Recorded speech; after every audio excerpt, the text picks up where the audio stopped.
Warahmatullahi wabarakatuh. Perkenalkan, nama saya Ceko Sofian. Saya dari Prodi Pendidikan Sejarah. Di sini saya akan mengganti tugas tutorial yang bertema tentang berinteraksi dengan Al-Quran. Langsung saja, sebelum itu pertama-tama marilah kita panjatkan puji serta syukur kita kehadirat Allah Subhanahu wa taala yang mana telah memberikan kepada kita beribu-ribu kenikmatan, dengan salah satunya yaitu kenikmatan iman, Islam maupun ihsan. Salawat berserta salam semoga selamanya tercurahkan kepada uswah kita, sebagai tauladan kita, junjungan kita, yakni Habibana wa Nabiyana Muhammad sallallahu alaihi wasallam. Karena berkat beliaulah Islam sampai kepada kita, dan diutusnya Nabi Muhammad sendiri yaitu untuk menyempurnakan pada awalnya untuk menyempurnakan akhlak penduduk Mekah gitu. Maka dari itu kita harus senantiasa bersyukur atas nikmat yang Allah berikan kepada kita. Langsung saja materi berinteraksi dengan Al-Quran. Salah satunya berinteraksi dengan Al-Quran yaitu membacanya, menghafalnya, mendalami ilmunya, menyebarkannya, dan lain-lain sebagainya.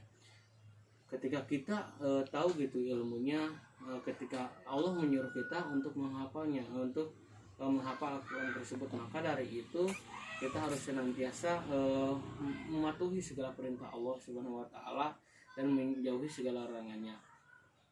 Dan ketika kita sudah membacanya, menghafalnya, maupun menyebarkannya, maka dari itu kita harus senantiasa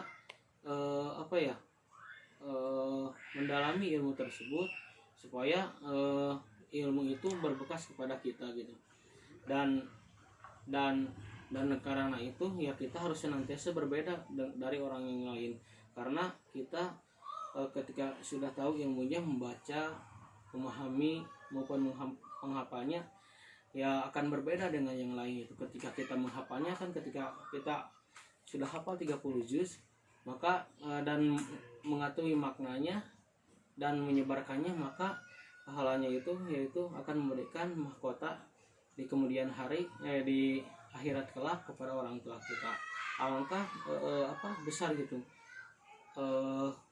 janji Allah itu kepada kita. Maka dari itu ya kita harus senantiasa bersabar atas segala ujian yang Allah berikan kepada kita, karena dengan lewat ujian itulah gitu iman kita akan bertambah, akan diuji gitu, akan diuji seberapa benar gitu iman kita, seberapa besar iman kita kepada Allah Subhanahu wa taala.